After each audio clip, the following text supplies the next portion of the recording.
He was 22 when he made Aag. What did you feel about the film? How old were you?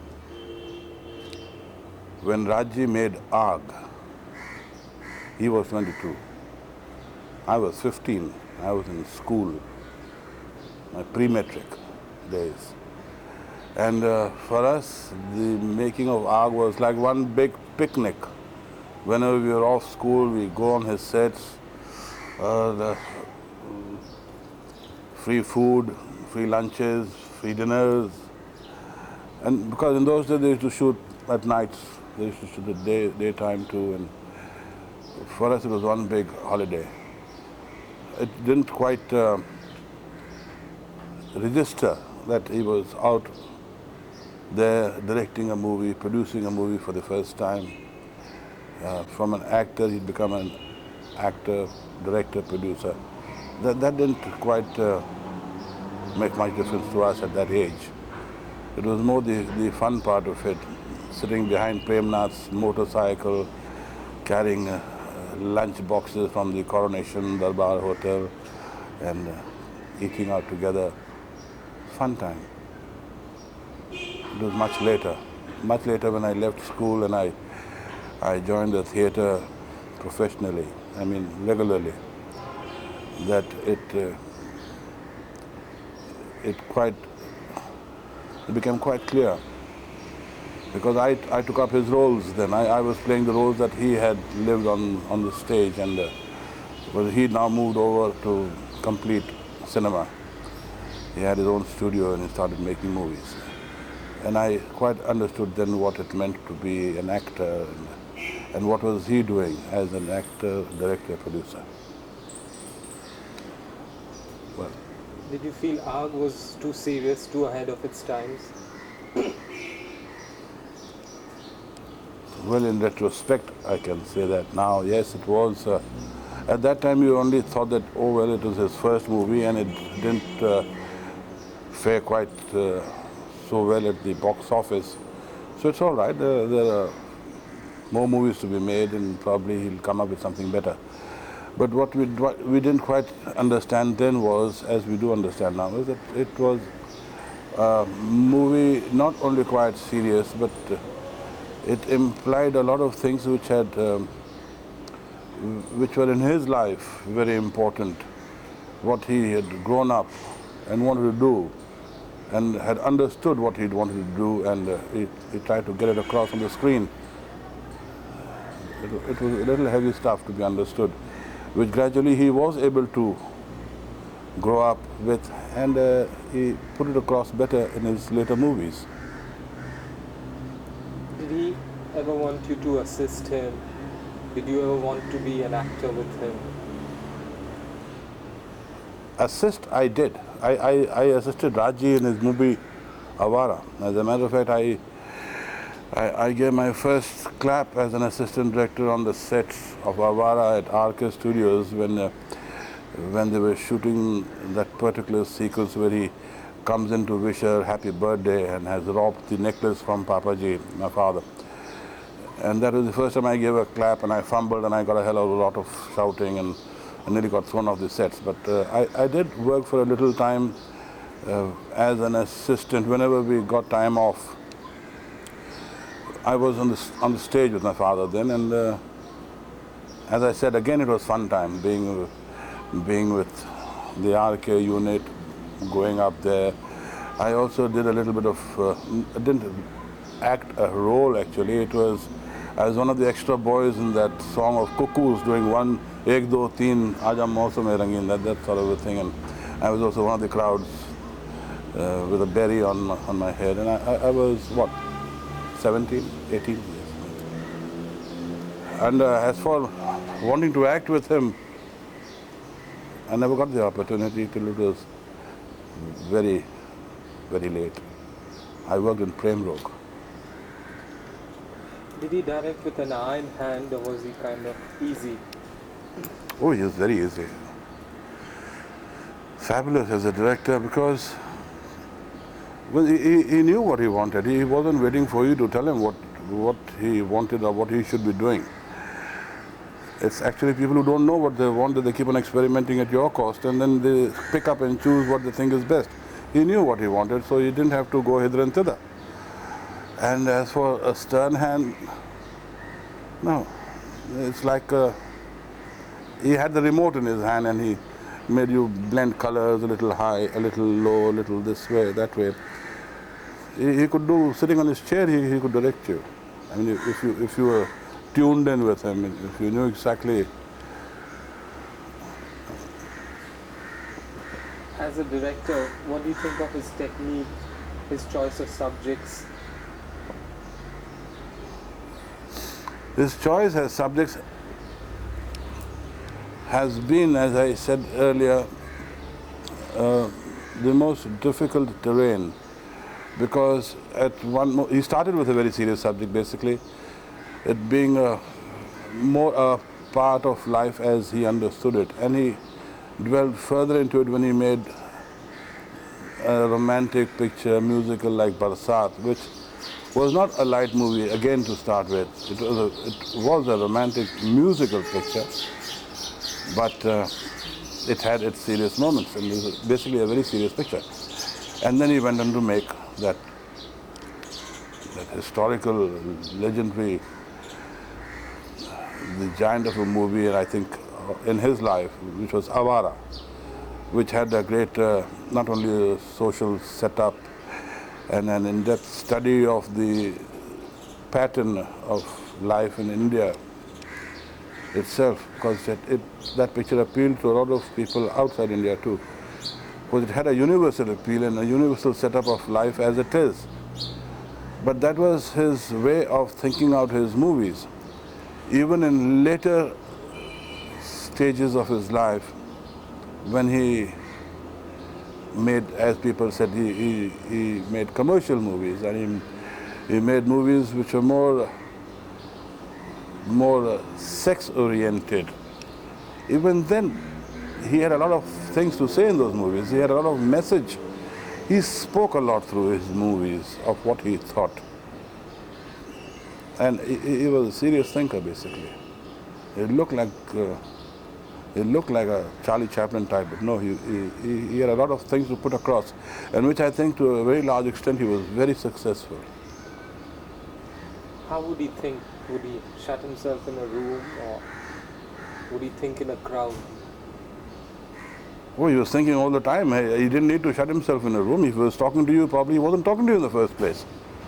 I think he was thinking about the movie and the next shot, or probably the next song that he's going to record or picturize, or the next scene which he was going to. You never could tell whether he was there at that moment or not, because his movies was a complete obsession with him. Raj Jee, he slept with his movies, he ate his movies, he drank his movies, I don't know. I don't think I've ever seen him do anything else except playing a little bit of volleyball. That time too, I think he was probably editing in his mind while he was hitting the ball. That's the only game I saw him playing in arcade in the earlier days. He was completely a movie man. Do you think Sangam marked a shift from his early black and white movies in a significant way? He was to make Sangam a long time earlier, as a matter of fact, under the original name of Gharonda. It was written by Indra Rajanand. And as a matter of fact, if I do remember correctly, Raj Jee wanted Mr. Dilip Kumar to play the role of what Rajendra Kumar eventually did. He was to do the role that he played, and this was much, much earlier. This was, I think, very much nearer the Awara time. But then, of course, it never got down to it. And then eventually he went on to make 420, and then he made Jis Desh Mein Ganga Behti Hai. And after that, I think there was still a last-minute try to get Yusuf Saab to do that role. I think they didn't see or meet eye to eye on the. If I remember correctly, again, as I said, I haven't heard this directly from either Raj Jee or Yusuf Saab, but I do remember having heard that Yusuf Saab said that I don't mind you doing that role and me doing this role, but I don't want you as a director. Let there be a third director to it, so that he is fair to both of us. So Raj Jee felt very hurt about this, because this is my baby. It's what I want to do. It's like asking me to get out of the movie and just act as an actor. No way.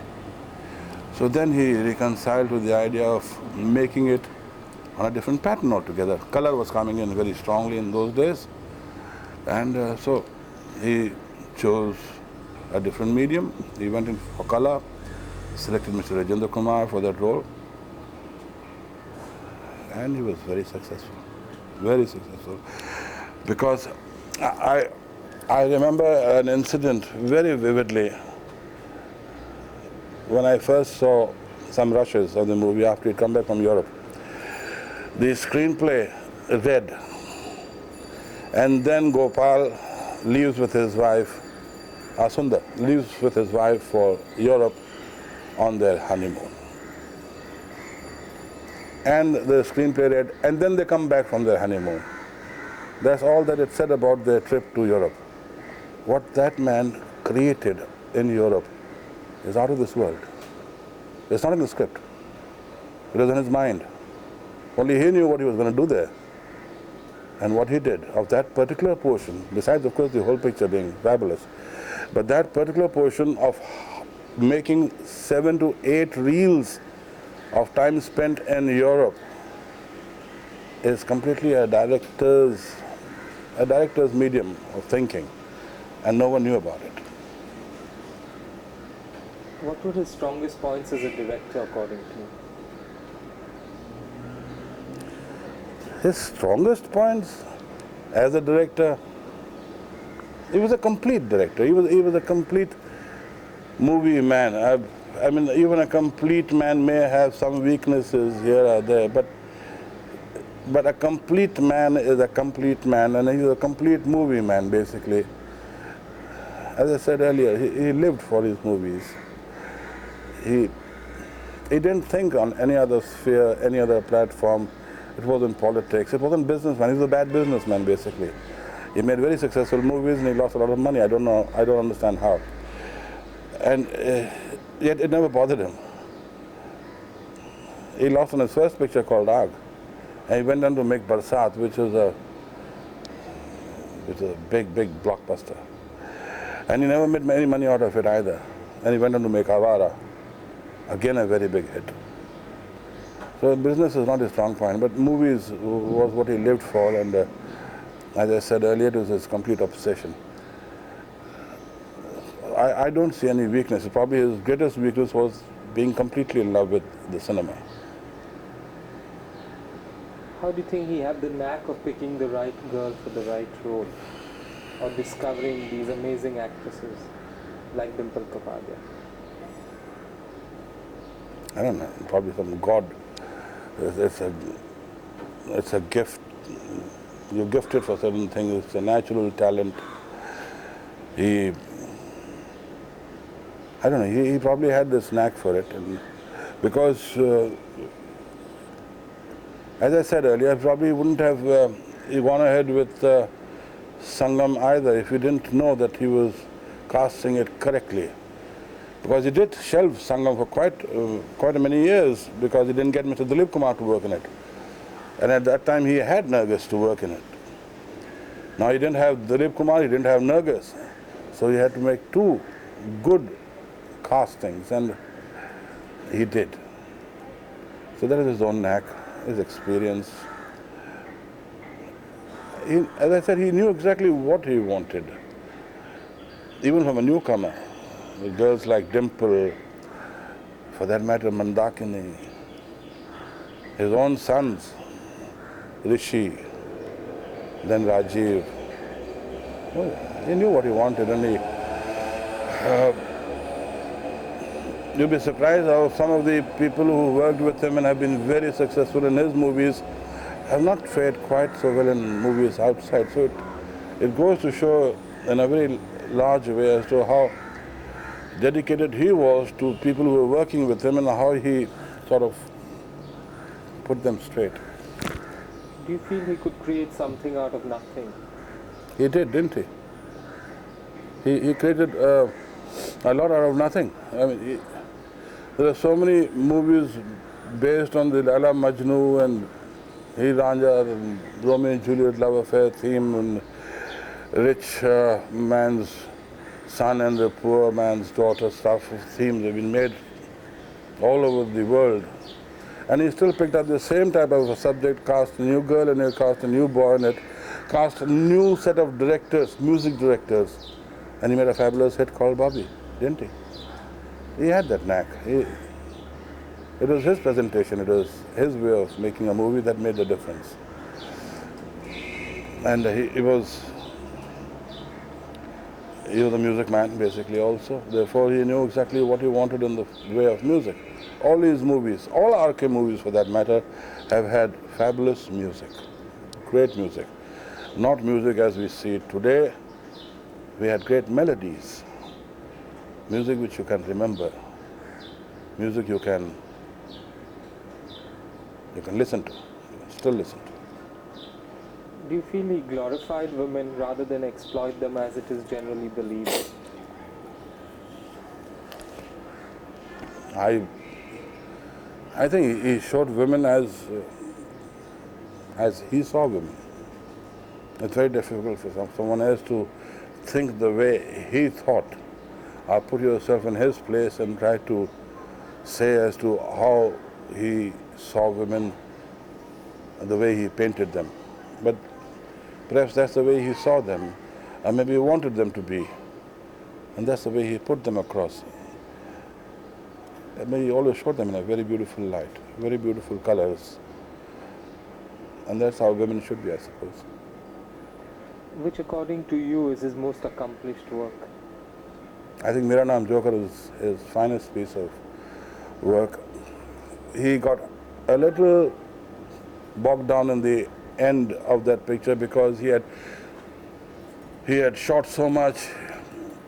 He was running into difficulties with timings. Then he tried to adhere to a set pattern of movie shows as we have in India, like you have 3 shows, so you can cut it down to 2 shows. So he tried to cut down the picture and set it for 2 shows at least. That ruins business basically. So he couldn't handle that part of it. Otherwise, I personally think that technically, and especially the first chapter of that picture, is something that can go down in the archives of any motion picture industry, of any part of this world, as one of the finest pieces of art. Thank you. Okay.